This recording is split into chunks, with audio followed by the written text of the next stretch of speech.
Coming up next on The Voice of Alabama Politics, Justice in Retreat. Also, the V-Team takes a look at the killing of E.J. Bradford. And let's take a look at economic developers in action. Brad Majors, this is my fiancée, Janet Weiss. Weiss. Weiss? Enchanté. Economic development. Wow, such a risque business. Do these pearls, they do it? All this and much, much more coming up next on The V.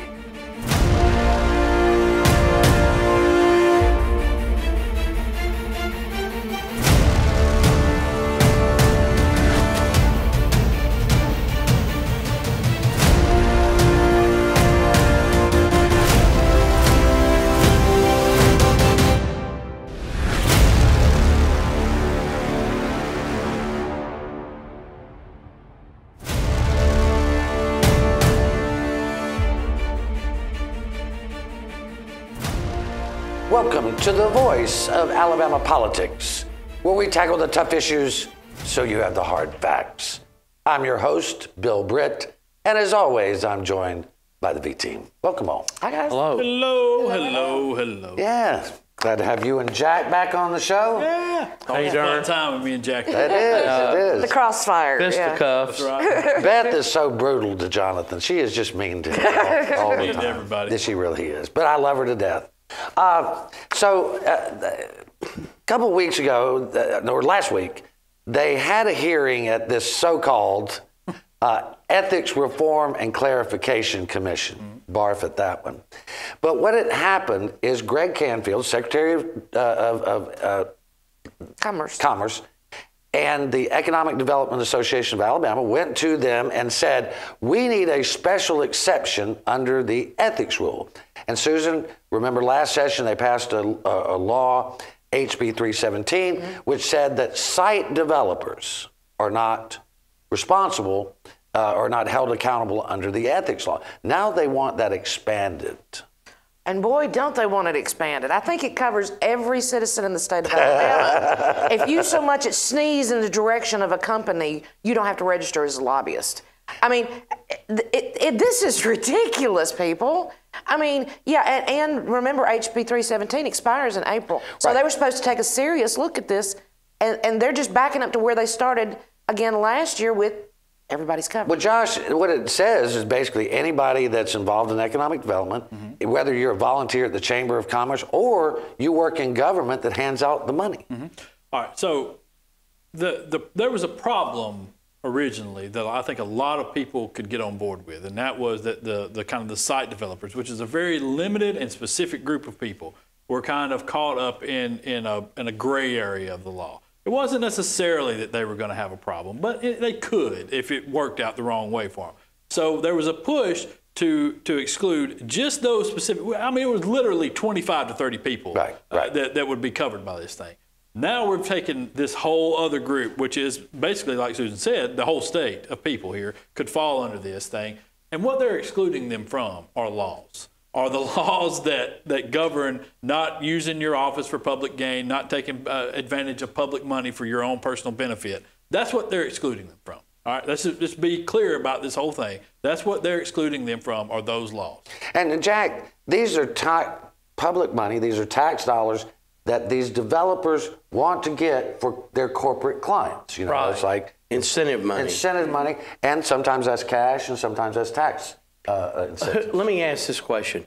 Who serves on this Ethics Clarification Committee? Oh, well, that's a whole new can of worms.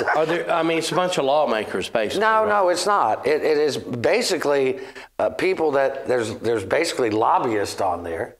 People who are affected by stronger ethics. Yes, of course. All right, I'll rest my case. All it does is make anybody on the outside who wants to do business with Alabama realize and understand up front that we're a pay-to-play state. Period, paragraph. No, it's exactly right. And, in having the conversations with some of these lawmakers that are there are a group of lawmakers that go to Montgomery every session They're there. You never hear anything about them. You never hear. They go and they represent their people. Maybe they pass something stupid to pander to people or whatever, but you never hear anything about them getting caught up in ethics stuff. You never hear, they never have a problem. They never have something that they're pushing so they can rake money in for this guy or themselves or anybody else. And if you go and you do that, you never have a problem with the ethics laws. But it's the same group every single time that keep pushing for crap like this. And what they're looking for here, not only the money, but it's also the lack of transparency, one of their favorite words. Right. Because if you don't register as a lobbyist, if you register as a lobbyist, you have to register who you're representing and all that. Well, they need to keep that quiet. Yeah. You know, not everybody needs to know about that. It could blow the deal. Horse crap. Wow. I think she's passionate about that, Jack. Well, I'm passionate about ethics laws. They don't think apply to them. Here's the thing I think right here. What they're doing is they're opening this thing up broad and wide. So people like Bob Riley, they don't have to register as a lobbyist anymore. Right. They can be an economic development professional. Or somebody else could do that. It's consulting. A consultant. Yeah. And what it is I can give you a Rolex watch. Yeah. You can give me a trip to Tahiti. Yeah. We can even get, well, sex is not a thing of value according to the Ethics Commission. But, well, it depends on who it is. Yeah. It depends on which guy. But the thing is they want it to be able to do this. And here's the kicker, Josh, and help me with this. Our lawmakers want to drug test everybody who gets a $200 food stamp check. But if you're getting millions in state dollars. No, nothing. Not only are we not drug testing them, we're going to hide where we're giving them the money, how we're giving them the money, and why we're giving them the money for 3 years. Yeah, and who it is and who's involved in the whole thing. They're all scared to death that they're going to become another Mike Hubbard. Yeah. Because they did a shady deal on the side with somebody and got caught. Yep. Like Hubbard, those laws were clear. Nothing unclear about those laws. Yes. And that's why a jury convicted them. You know, Dick Brubaker wrote a column about and gave guidelines to people. I remember that. And one of the guidelines was, if you were not worth a consulting dollar prior to becoming a lawmaker, you're not worth a consulting dollar after becoming one because you didn't learn anything new. No. Well, those were good rules. Gadsden, Phil Williams. Yeah. Oh, yeah. Wonder how many of those clients he's still got. He's over at the Alabama Policy Institute now, doing good. But not lobbying. But not lobbying for that. Not lobbying. Okay, real quickly, Josh, you wrote a piece this week how Jefferson County wants out of the Alabama Accountability Act, an act that basically takes hundreds of millions of dollars out of the school systems and gives it to private schools, private entities. Yeah, that's so they've joined a growing list now of school systems. Most of the major districts in Alabama have joined this list of people that want out of this because they're sucking them dry from this thing. And you know, it's a scam from the very beginning. It always was. It was a money-making scam to divert public money into private hands. That's all it has been. Bob Riley. It's all, yeah. And it's set up by Riley and some of his other goons that are out there, and they're making money hand over fist off of this thing. In the meantime, they're not helping. Most of the children who are coming from these schools were already either in a private school somewhere, or they were never even zoned for the failing school to begin with. And so you've just set up a system that's perpetual, and it just keeps feeding itself because there are always going to be 6% of the schools in the state failing under this law. Because the law states 6% of them have to be failing. And because Del Marsh keeps putting up refinancing and this whole act was scholarship fund every year. Darkness, late at night in a hot box room with no public input or any kind of. And that's going to have to be the last word. You're watching The V, the voice of Alabama politics. Don't look at me like that. We'll be right back, or at least they will, with some more news and opinion.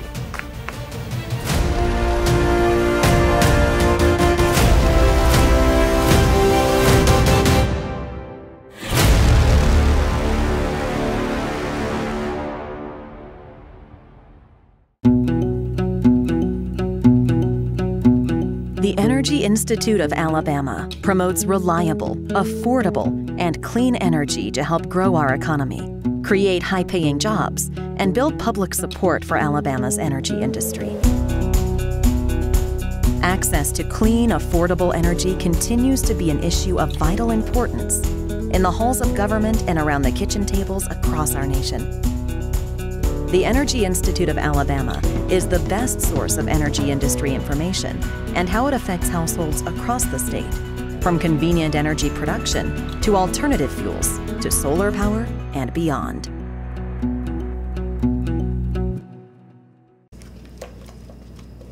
What are you doing today, babe? I thought I'd head down to the lake with the guys, do a little fishing. Of course, none of us will be wearing our seat belts. I'll lose control of the truck, wrap it around a tree, and kill us all. Okay.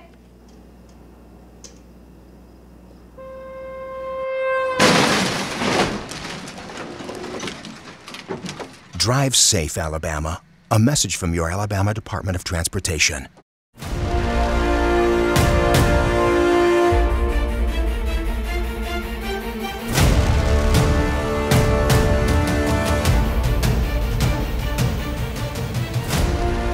Welcome back to the V, the voice of Alabama politics. For months, or at least for a little over a month, we have heard that Montgomery County District Attorney Daryl Bailey was actually taking serious the allegations against Steve Marshall, the Attorney General. The Attorney General was accused of taking $735,000 in illegal campaign contributions, Susan. We had heard that that Daryl Bailey was going to actually do the right thing and bring charges, but now he's walked away like all these other politicians. Yeah, he sent a letter to Kay Ivey recusing himself this last week with fairly weak reasoning behind it, which I was really proud of Daryl Bailey. I thought, you know, here we've got the Montgomery version of Matt Hart. He's going to see the law and not the politics in this. And apparently somebody got to him. Yeah. I'm really, really disappointed. Jack, is anybody going to hold Steve Marshall accountable for taking I don't that know, money? and I'm not going to take a pot shot at Daryl Bailey. I think he does a good job. he does, but I'm I just... understand that. But what I'm saying is, Luther took the money and then refunded it. Right. Because somebody told him that's wrong. Right. Somebody, somewhere, said that's wrong. And the damn RAGA, Republican Attorney General's Association, did the same thing again, giving Marshall, what was it, $700,000? Knowing that Luther returned it because he thought it was illegal. But he sent it to this guy who accepted it. Now, somebody needs to look at it somewhere. I don't know why Daryl recused, but somebody needs to take a very serious look at this from a criminal standpoint. One judge to take a look at it, at all the facts of it. And that one judge said that he thought that there was a criminal act that took place and he wanted it referred for prosecution. That was Charles Price, who was a circuit judge in Montgomery for a long time. Yep. And so he told him that he felt like there had been some sort of law violation. As an ethics commission member. Yeah. Yeah. And so he voted to forward it on to that, which should carry some weight to now Kay Ivey. I thought, I understand, I like Daryl. I do too. But I do think that he bailed a little bit here on this because the things he cited. I understand they have a relationship with the AG's office. Everybody has a relationship with the AG's office, and the only way that there's an appearance of conflict out of this thing is if you don't indict him.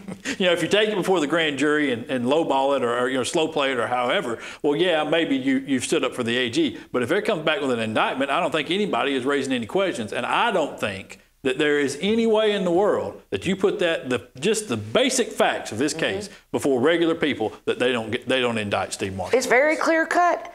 Here's the law. Here's what he did. This does not fit with this. It's real easy to see. Well, something we learned this week from an insider over at the Ethics Commission.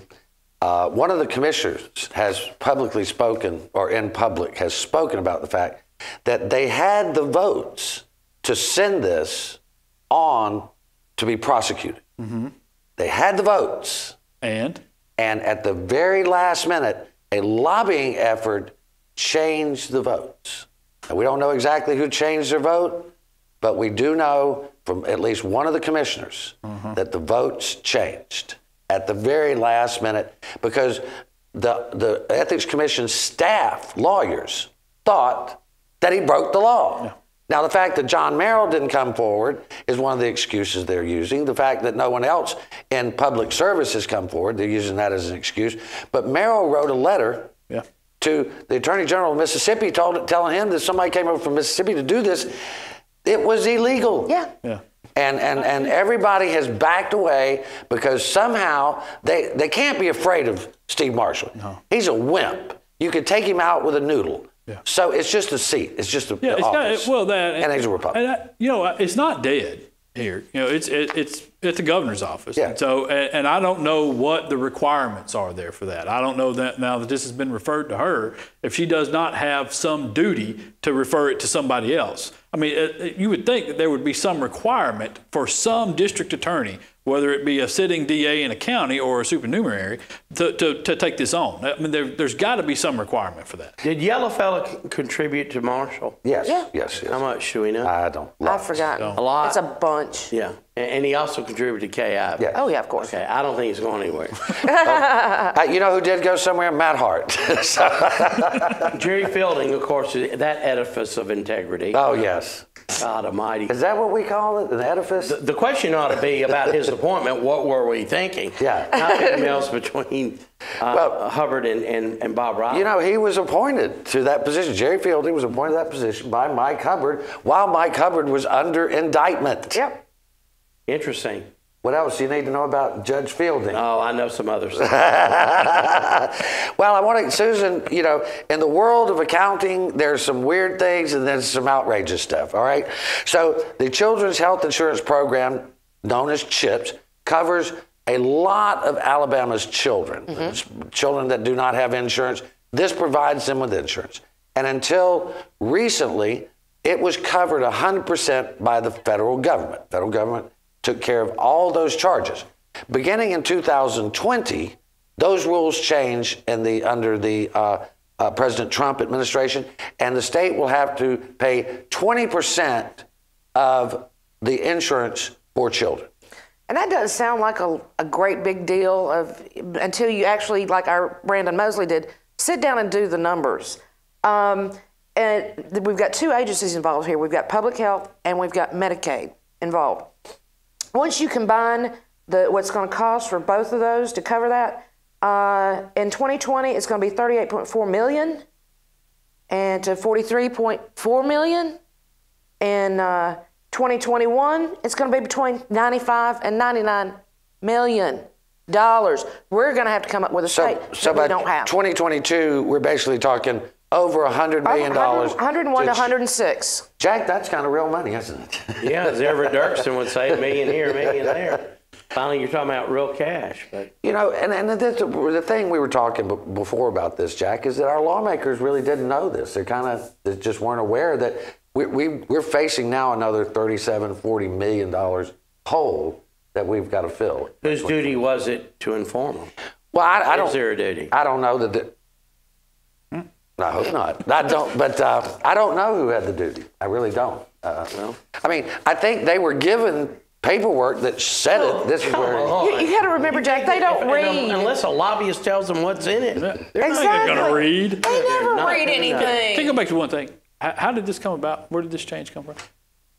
This change came from the Trump administration. I'm sorry, the who?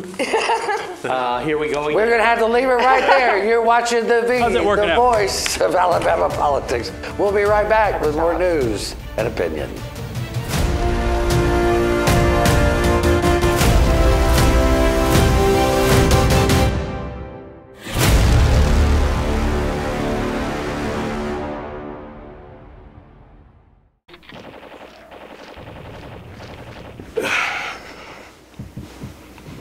Hey man, what are you doing today? Playing the game. Thought I'd go out for a drive later maybe. Text some friends while I'm doing it. Scroll through social media. Kill a family 4 and a head on collision. Cool, man. Drive safe, Alabama. A message from your Alabama Department of Transportation.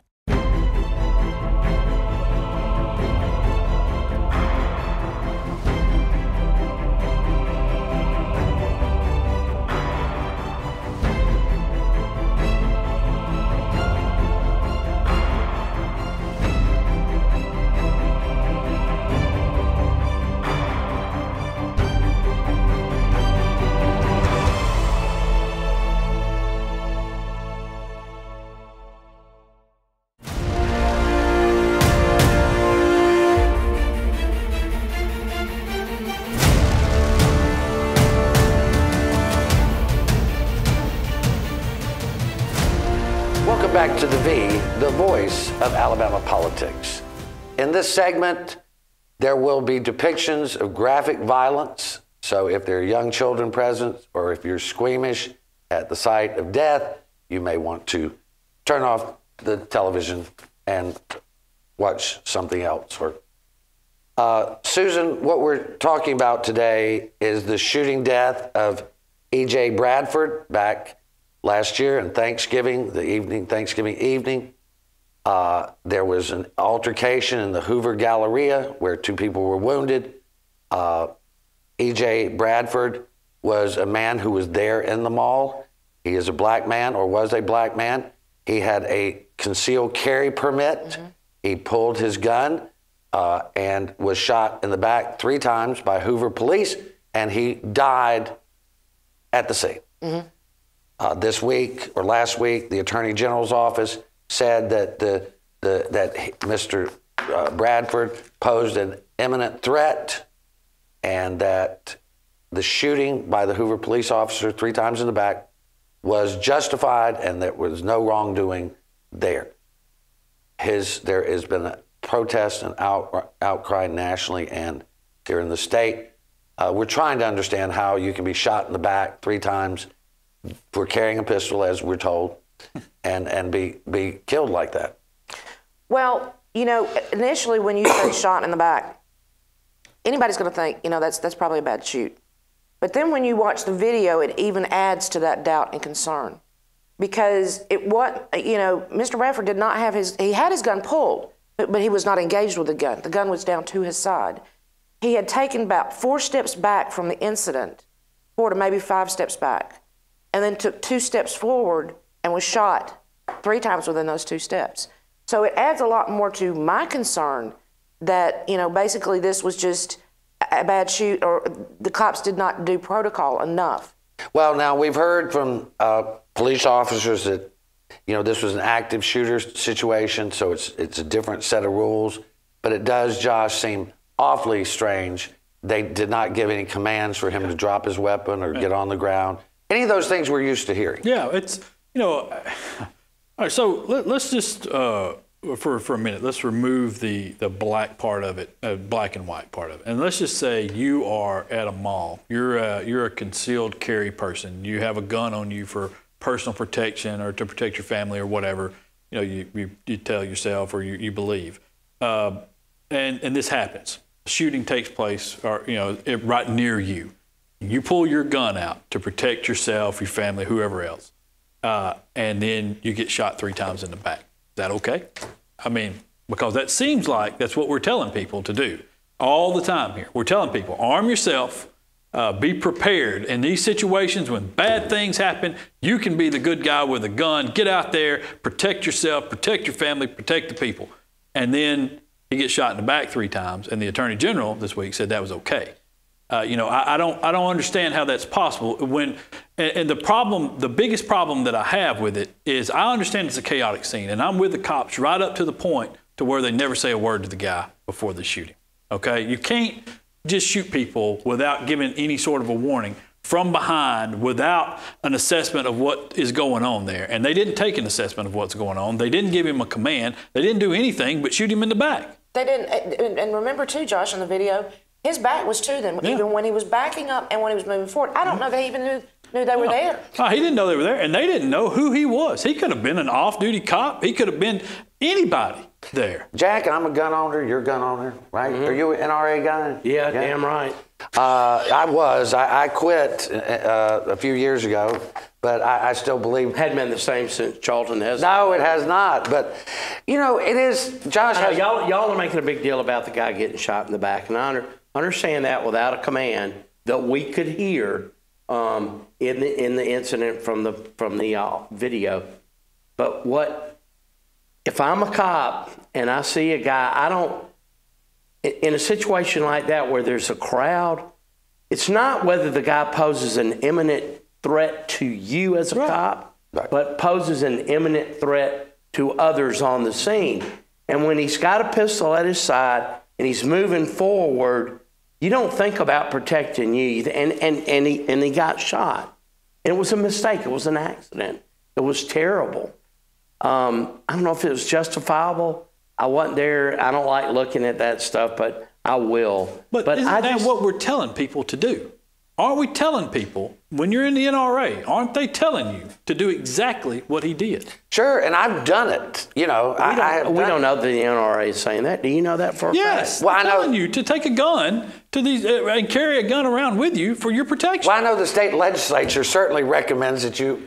I mean, they want to arm teachers. Yeah. They want to. You know, I have concealed carry permit. I do wear a firearm at some point. I have in the past. I have too. And in our business, we need it. Yeah. And you know, I don't do it as like regular anymore. I used to regularly, but it troubles me that yes, any of us, if we pull out a weapon now, there is reason to fear that you'll be the one that dies. I don't understand why the NRA is not up in arms about what's taking place here.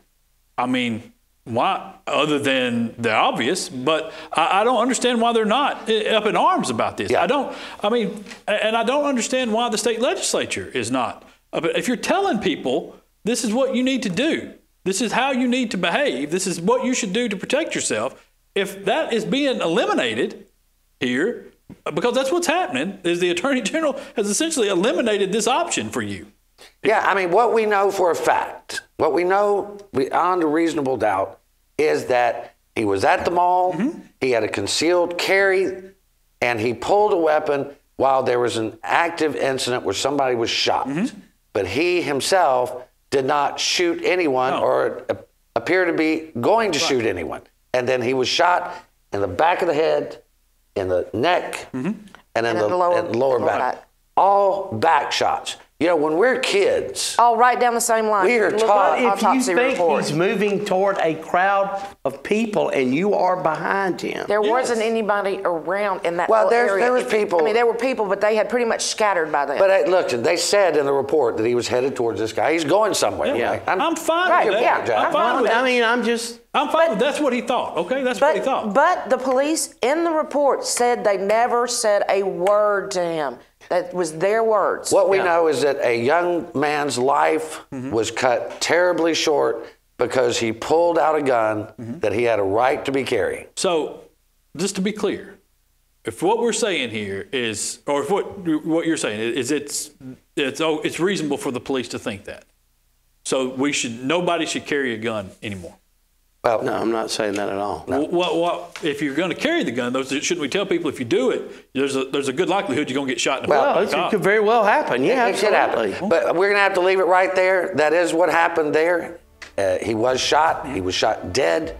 His parents are bringing a civil lawsuit, and they should. And maybe we'll get some more answers.